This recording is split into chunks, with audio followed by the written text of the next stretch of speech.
Hello students, in the last video we were discussing water and climate related disasters. In today's video we will see the remaining hazards. Firstly, geological hazards or geologically related disasters. Geologically related disasters include landslide, earthquake, dam burst or dam failure, as well as mine fire. So we'll see one by one. Firstly, landslides. So landslides, they are a form of mass wasting. Like we have different forms of mass wasting like fall, slide, debris flow, mud flow and so on. So landslide is a form of mass wasting in which there is a downslope movement of mass of rock, debris and soil. And this occurs when the gravitational pull as well as the shear stress within the slope exceeds the resistance to shearing or the shearing strength of the material that form the slope. And there are many factors which affect the slope stability like slope geometry, material strength, material structure, runoff and other complex variables like topology, geology and climate. So the climate is very important because when there is a heavy rainfall, there is always a high chance for the occurrence of landslides. And in order to prevent these landslides, we have certain measures. These are very direct measures like installation or construction of certain structures like retaining walls, rock bolting, grouting, or application of geotextiles and so on. And there are many other measures like rerouting the drainage, underwater drainage, but these methods are a little bit costly, but they help a lot in mitigating the landslides to a large extent. Then coming to the response plan, the measures of landslide control include avoidance of subsurface drainage, surface drainage, vegetation, excavation and so on, and hazard identification, mapping and assessment to identify the potential landslide is very important, and it involves zonation as well as a risk valuation. Moving on to the next hazard, earthquake. Earthquake is the sudden shaking of the earth because of the passage of seismic waves. And the seismic waves are the form of energy which is stored in the earth crust, and it is suddenly released when the rock masses strain against each other or when there is a slip or fracture. And almost 50,000 earthquakes occur annually in the world, which are large enough to be noticed without the help of instruments. And although there is although we cannot predict the exact time and location of the earthquake, the pre-earthquake phase is very important and it should be utilized properly for planning and for implementing the preventive measures. Now the earthquake itself is not a disaster, and it becomes a disaster when there is a failure of man-made structures and infrastructure. So in this case, disaster mitigation and preparation is very important than disaster response. So the first step towards the direction of disaster preparedness is a risk assessment. So there's a need to proceed from hazard assessment to vulnerability analysis and ultimately the generation of earthquake risk maps as well as figures.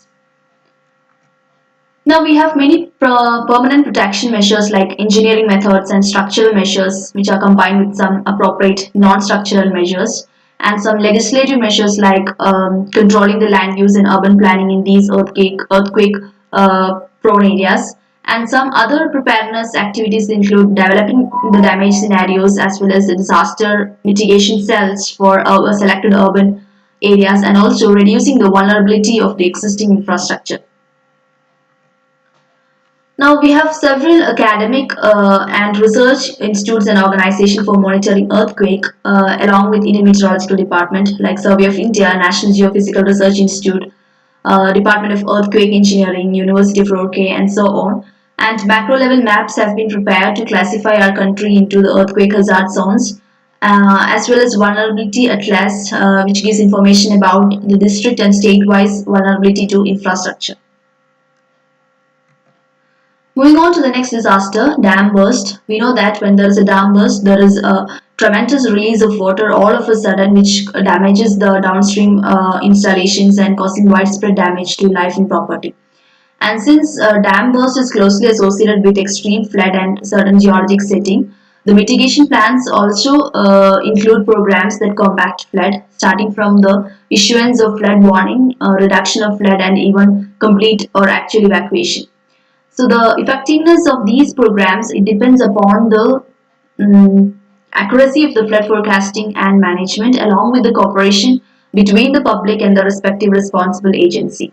And when it comes to dam safety, the important thing is the prediction of the consequences of dam breach, and dam safety should be periodically checked and it should be rectified if required. And dam safety program include evaluation of hydrologic subsurface, hydraulic and stability conditions. Moving on to the next hazard, mine fire. Our country is frequently facing such kind of geological hazard, especially in coalfields like Jharia. So mine fire is a geological hazard, and the information needed during the preparedness include the zonation of the existing coal field or coal mine fire affected regions, and modeling or the simulation of potential landslide or related impact, and also predicting the spread of fire as well as depth and also the pollution extent, and also the ways or measures to arrest the spread of fire and support the affected population or rehabilitation methods. Now, mine fire hazard assessment is done by mine fire monitoring as well as hazard estimation and mapping. And we have the Directorate General of Mine Safety, which closely examines these conditions and provide the required instructions during such a hazard. Now, along with the conventional methods like ground thermometric and survey magnetic and airborne thermal methods, we have thermal infrared remote sensing mapping for mine fire mapping. And also we have installations like carbon dioxide or inert gas diffusion and nitrogen infusion plants, also fire extinguishing foams to render the fire during such a mine fire hazard.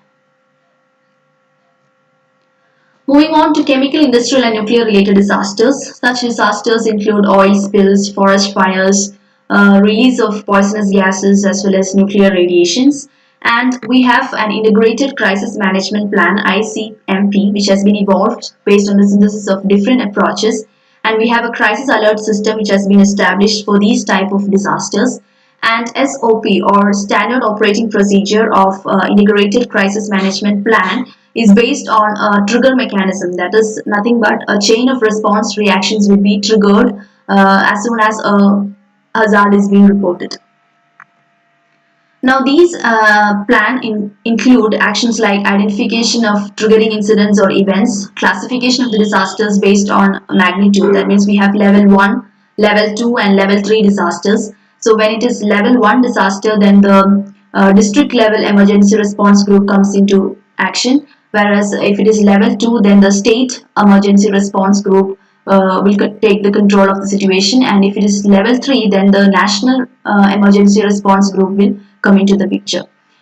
Then we have the identification of signal or warning mechanism as well as identification of the authorities or the responsible members, and also the time allotted for the response, and we have to fix the roles and responsibilities. All these things have to be done or only after the consultation with the respective ministries. And finally, we have to develop the incident specific emergency procedures.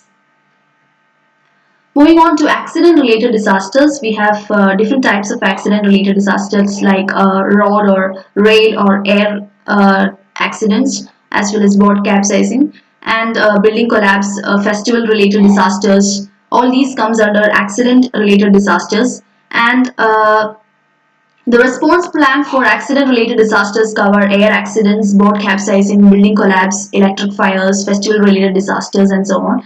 The need for vulnerability analysis of each individual type of accident is emphasized, and the response action is on the phase on which the chance of survival of the victim depends.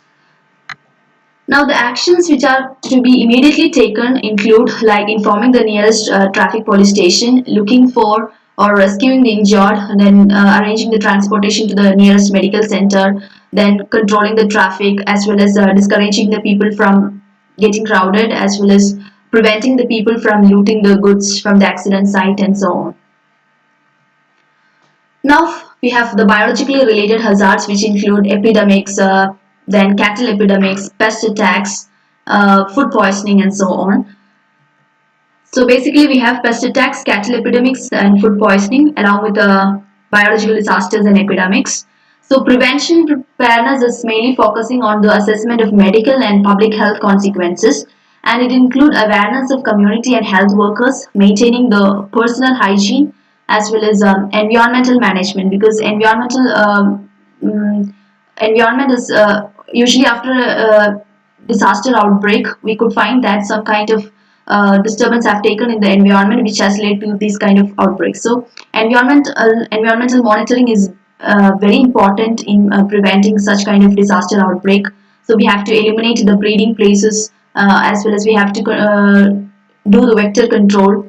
We have to find out the mode of spread of these diseases, and we have to establish early warning signs. And similarly, burial and disposal of the dead is also an important thing, because the dead bodies resulting from the biologically related hazards can increase the risk of infection. So social, ethical, and religious issues are being involved in this. So utmost care should be taken in the disposal of dead bodies, as well as prevention of post-disaster epidemics is also an important factor, because usually after a man-made or natural disaster, the chance of an epidemic is very high. For example, after an earthquake, the chance of snake bite or rabies is very high, since there's a disturbance of the natural habitat of these creatures. So we should take preventive measures like keeping a reserve of adequate stock of anti-venom or anti-rabies, and so on. So these are the important measures. Then we have integrated disease surveillance system also as a part of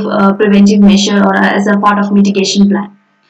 So these are the disasters or hazards which have been identified by the High Power Committee in order to take the preparation and mitigation plan, so that we can reduce the risk as well as minimize the loss which is resulting from these kind of disasters.